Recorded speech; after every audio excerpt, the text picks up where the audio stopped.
ಇದು ನನ್ನ ಹಸ್ಬೆಂಡ್ ಮನೇಲಿ ನಡೆದಿದ್ದು ಪೂಜೆ. ಇದರದ್ದು ವಿಡಿಯೋನು ನಾನು ನಿಮ್ಮ ಜೊತೆ ಶೇರ್ ಮಾಡ್ಕೊಳ್ತಾ ಇದ್ದೀನಿ.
Hi friends, welcome back to my channel.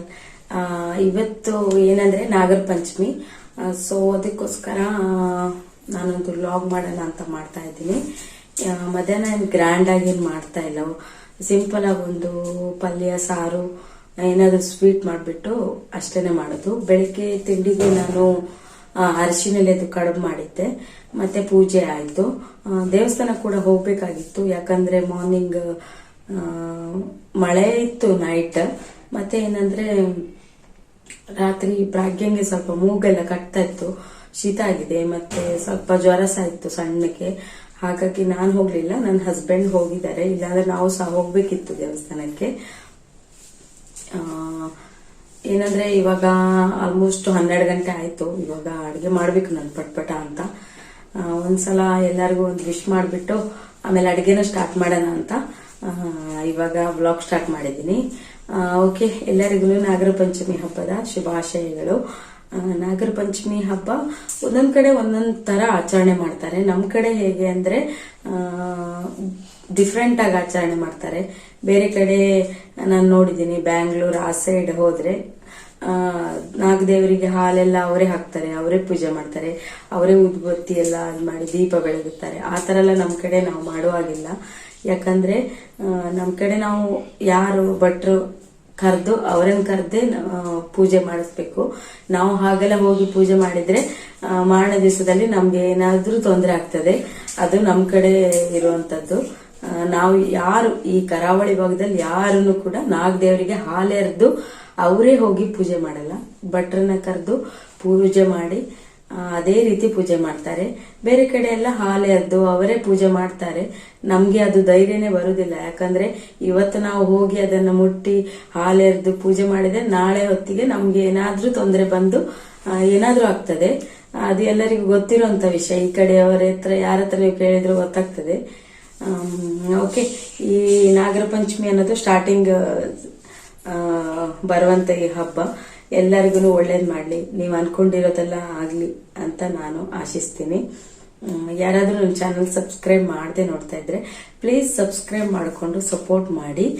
ಹೀಗೆ ಹೀಗೆ ಒಳ್ಳೆ ಒಳ್ಳೆ ವಿಡಿಯೋ ಮಾಡೋದಕ್ಕೆ ನಂಗೂ ಒಂದು ಮೋಟಿವೇಶನ್ ಸಿಗುತ್ತೆ. ಇವಾಗ ನಾನು ರಸಂ ಮಾಡಿಬಿಟ್ಟು ಬೀಟ್ರೋಟ್ ಪಲ್ಯ ಮಾಡೋಣ ಅಂತ ಅನ್ಕೊಂಡಿದ್ದೀನಿ. ಪಟಾಫಟ್ ಅಂತ ಅಡುಗೆ ಮಾಡ್ತೀನಿ, ಮೇಲಿಂದ ಮೇಲೆ ನಿಮಗೂ ತೋರಿಸ್ಕೊಂಡು ಹೋಗ್ತೀನಿ. ನೋಡೋಣ ಇವತ್ತಿನ ದಿವಸ ಹೇಗೋಗುತ್ತೆ ಅಂತ ಹೇಳ್ಬಿಟ್ಟು. ಓಕೆ, ಇವಾಗ ನಾನು ಅಡುಗೆನ ಸ್ಟಾರ್ಟ್ ಮಾಡ್ತೀನಿ.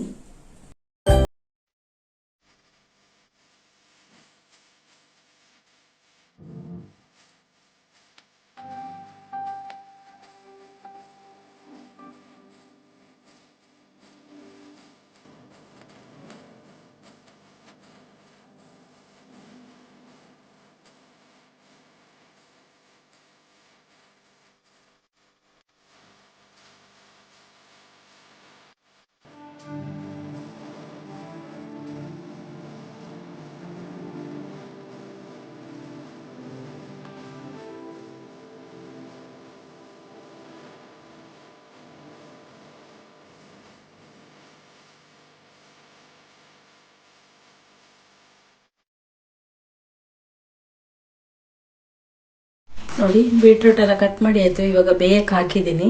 ಇದು ಬೇಯಲಿ, ಆಮೇಲೆ ಈಗ ಟೊಮೆಟೊ ಸಾರಿಗೆ ರೆಡಿ ಮಾಡ್ಕೊಳ್ಳೋದು. ಕರಿಬೇವಿದೆಲೆ ನಾನ್ ಮನೆಯಿಂದ ಬರುವಾಗ ಒಂದಿಷ್ಟು ತಗೊಬಂದಿದ್ದೆ, ಫ್ರಿಜ್ ಅಲ್ಲಿ ಇಟ್ಕೊಂಡಿರ್ತೀನಿ. ಅದೇನಾಗಿದೆ ಅಂದ್ರೆ ಇವಾಗ ಫುಲ್ ಹಾಳಾಗೋಗಿದೆ. ಸ್ವಲ್ಪ 1 ತಿಂಗಳು ಬಂದಿದೆ, ಅದಕ್ಕೆ ಇವಾಗ ಫ್ರೆಶ್ ಆಗಿರೋ ಎಲೆ ತಗೊಬಂದೆ. ಇವಾಗ ರಸಂಗೆ ಮತ್ತೆ ಇದು ಬೀಟ್ರೂಟ್ ಪಲ್ಯಕ್ಕೆ ನೋಡ್ಬೋದು. ಟೊಮೆಟೊ ಸಾರು ಮಾಡೋದಕ್ಕೆ ನೋಡಿ, ಮೆಣಸು ತೊಳೆದು ಇದನ್ನ ಫಸ್ಟ್ ಮೆಣಸನ್ನ ಚೆನ್ನಾಗಿ ಡ್ರೈ ಮಾಡ್ಕೋಬೇಕು. ಇದು ಟೊಮೆಟೊ ಸಾರು ನಾನು ಹೊರಗಡೆಯಿಂದ ಪೌಡರ್ ತರ್ತೀವಲ್ಲ, ರಸಂ ಪೌಡರ್, ಅದರಿಂದ ಮಾಡ್ತಾ ಇಲ್ಲ, ನಾನೇ ಪ್ರಿಪೇರ್ ಮಾಡಿಕೊಂಡು ಮಾಡ್ತಾ ಇದ್ದೀನಿ. ತುಂಬ ಚೆನ್ನಾಗಾಗುತ್ತೆ. ಈ ರೆಸಿಪಿನ ನಾನು ಫುಲ್ಲಾಗಿ ಶೇರ್ ಮಾಡ್ತಿಲ್ಲ, ಯಾರಾದರೂ ಬೇಕಂದರೆ ಕೇಳಿ. ಇದನ್ನು ನಾನು ಫುಲ್ಲಾಗಿ ಒಂದೇ ವಿಡಿಯೋ ಮಾಡಿ ಶೇರ್ ಮಾಡ್ತೀನಿ. ಯಾಕಂದರೆ ಇದ್ರ ಮಧ್ಯದಲ್ಲಿ ಹಾಕಿದರೆ ನಿಮಗೆ ಸಿಗಲ್ಲ, ಅದು ನೋಡೋಕ್ಕೆ ಆಗಲ್ಲ. ಹಾಗಾಗಿ ಇನ್ನೊಂದು ಯಾವುದಾದ್ರೂ ಸಪ್ರೇಟ್ ವಿಡಿಯೋದಲ್ಲಿ ನಾನು ನಿಮಗೆ ಶೇರ್ ಮಾಡ್ತೀನಿ ಈ ರೆಸಿಪಿಯನ್ನು. ತುಂಬಾ ಚೆನ್ನಾಗಾಗುತ್ತೆ. ಸ್ವಲ್ಪ ಕರಿಬೇವಿನ ಸೊಪ್ಪು ಹಾಕ್ತಾ ಇದ್ದೀನಿ. ಹಾಕಿ ಚೆನ್ನಾಗಿ ಫ್ರೈ ಮಾಡ್ಕೋಬೇಕು. ಇದನ್ನೆಲ್ಲ ಕೆಂಪಗಾಗೋ ತನಕ ನಾನು ಇಟ್ಕೊಂಡಿದ್ದೀನಿ. ಈಗ ಇದನ್ನ ಒಂದು ಪೌಡ್ರ್ ಮಾಡ್ಕೊತೀನಿ. ನೋಡಿ, ಟೊಮೆಟೊ ಸಾರದು ಪೌಡರು ರೆಡಿ ಆಯಿತು. ಇವಾಗ ಒಂದು ಪಾತ್ರೆ ಇಟ್ಕೊಂಡಿದ್ದೀನಿ. ಟೊಮೆಟೊ ಎಲ್ಲ ಬೇಯಿಸ್ಕೋಬೇಕಿದ್ರಲ್ಲಿ. ನೋಡ್ಬೋದು, ಒಂದು ಕಡೆ ಪಲ್ಯ ಆಗ್ತಾ ಇದೆ. ಇಲ್ಲಿ ನೋಡಿ, ಸಾಂಬಾರು ಕುದೀತಾ ಇದೆ, ಸಾರು, ಟೊಮೆಟೊ ಸಾರು. ನೋಡಿ ಇದು ಪಪ್ಪಾಯ ತಗೊಂಡಿದ್ದೀನಿ. ಇವತ್ತು ನಾನು ಪಾಯಸ ಮಾಡಲ್ಲ, ಯಾವಾಗಲೂ ಪಾಯಸ ಮಾಡ್ತಾನೆ ಇರ್ತೀವಿ. ಇವತ್ತು ಪಪ್ಪಾಯದ್ದು ಹಲ್ವಾ ಮಾಡೋಣ ಅಂತಿದ್ದೀನಿ. ನೋಡಿ ಇದು ಪೀಸಾಗಿ ಕಟ್ ಮಾಡ್ಕೊಂಡಿದ್ದೀನಿ. ಇದನ್ನು ಸ್ವಲ್ಪ ನಾನು ಗ್ರೈಂಡ್ ಮಾಡ್ಕೊಳ್ತೀನಿ, ಯಾಕಂದರೆ ತುರಿಯೋಕ್ಕೆ ಇದು ಅಷ್ಟಾಗಲ್ಲ, ಯಾಕಂದರೆ ಅದು ಸ್ಮೂತ್ ಆಗಿರೋದ್ರಿಂದ ತುರಿಯೋಕ್ಕಾಗಲ್ಲ. ಅದಕ್ಕೋಸ್ಕರ ಗ್ರೈಂಡ್ ಮಾಡಿಕೊಂಡು ಇವಾಗ ಹಲ್ವಾನ ರೆಡಿ ಮಾಡ್ಕೊಳ್ತೀನಿ ನಾನು. ನೋಡಿ ಪಪ್ಪಾಯನ ಗ್ರೈಂಡ್ ಮಾಡ್ಕೊಂಡಿದ್ದೀನಿ. ಈಗ ನಾನು ಹಲ್ವಾ ಮಾಡ್ಕೊಳ್ತೀನಿ. ಸೇಮ್ ನೀವು ಬೇರೆ ಹಲ್ವಾ ಯಾಕೆ ಮಾಡ್ತೀರಿ ಅದೇ ಟೈಪೇ ಮಾಡೋದು. ಇದನ್ನು ನಾನು ಗ್ರೈಂಡ್ ಮಾಡ್ಕೊಂಡಿದ್ದೀನಿ ಅಷ್ಟೇ. ನೋಡಿ ತುಪ್ಪ ಹಾಕೋಬಿಟ್ಟು ನಾನು ಇದಕ್ಕೆ ದ್ರಾಕ್ಷಿನ ಹಾಕಿ ತುಪ್ಪದಲ್ಲಿ ಹುರ್ಕೊಳ್ತಾ ಇದ್ದೀನಿ. ನೀವು ಗೋಡಂಬಿ ಡ್ರೈ ಫ್ರೂಟ್ಸ್ ಏನಿದ್ರು ಕೂಡ ಹಾಕ್ಬೋದು, ತುಂಬಾ ಚೆನ್ನಾಗಾಗುತ್ತೆ. ನೋಡ್ಬೋದು ಅದೇ ಪಾತ್ರಕ್ಕೆ ನಾನು ಸ್ವಲ್ಪ ಹಾಲನ್ನು ಹಾಕ್ಕೊಳ್ತಾ ಇದ್ದೀನಿ. ಸ್ವಲ್ಪ ಹಾಕೋದು, ಜಾಸ್ತಿ ಹಾಕಲ್ಲ. ನೋಡಿ ಇವಾಗ ಇದೆಲ್ಲ ಹಾಲಿನಲ್ಲಿ ಕುದ್ದಿದೆ. ಇವಾಗ ಸಕ್ಕರೆ ಎಷ್ಟು ಬೇಕೋ ಅಷ್ಟು ಸೇರಿಸ್ಕೊಳ್ಳೋಣ. ನಿಮಗೆ ಸ್ವೀಟ್ ಎಷ್ಟು ಬೇಕು ಅಷ್ಟು ತಗೊಳ್ಳಿ, ನಾನೊಂದು ಅಂದಾಜಲ್ಲೇ ಹಾಕೋತೀನಿ. ನೋಡಿ ಫೈನಲಿ ಹಲ್ವಾ ರೆಡಿ ಆಯಿತು. ಇದಕ್ಕೆ ಸ್ವಲ್ಪ ಏಲಕ್ಕಿ ಮತ್ತು ಲವಂಗನ ಹಾಕಿದ್ದೀನಿ. ಇಲ್ಲಿ ನೋಡಿ ಡ್ರೈ ಫ್ರೂಟ್ಸ್ ಎಲ್ಲ ಫ್ರೈ ಮಾಡಿ ಇಟ್ಕೊಂಡಿದ್ದೀನಿ ತುಪ್ಪದಲ್ಲಿ.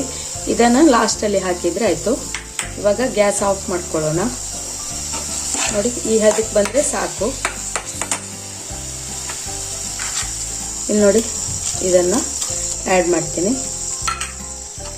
ಹಾಕ್ಬಿಟ್ಟು ಚೆನ್ನಾಗಿ ಮಿಕ್ಸ್ ಮಾಡ್ಕೊಳ್ಳೋಣ. ನೋಡಿ ಪಪ್ಪಾಯ ಹಲ್ವಾ ರೆಡಿ ಆಯ್ತು. ಇವಾಗ ನೋಡ್ಬೋದು. ನೋಡಿ ಅನ್ನಕ್ಕೆ ಇಟ್ಟಿದ್ದೀನಿ. ಅನ್ನ ಒಂದು ಹಾಕ್ಬಿಟ್ರೆ ನಮ್ಮದು ಇನ್ನು ಊಟ ಮಾಡೋದು. ನೋಡಿ ನಮ್ಮದು ಮಧ್ಯಾಹ್ನದ ಊಟ, ಹಬ್ಬದ ಊಟ ರೆಡಿ ಆಯಿತು. ಇಷ್ಟೇ ಇವತ್ತಿನ ವಿಡಿಯೋ. ಈ ವಿಡಿಯೋನ ಇಲ್ಲಿಗೆ ಎಂಡ್ ಮಾಡ್ತೀನಿ. ನೆಕ್ಸ್ಟ್ ವಿಡಿಯೋದಲ್ಲಿ ನಾನು ನಿಮಗೆ ಮತ್ತೆ ಸಿಗ್ತೀನಿ. ಓಕೆ.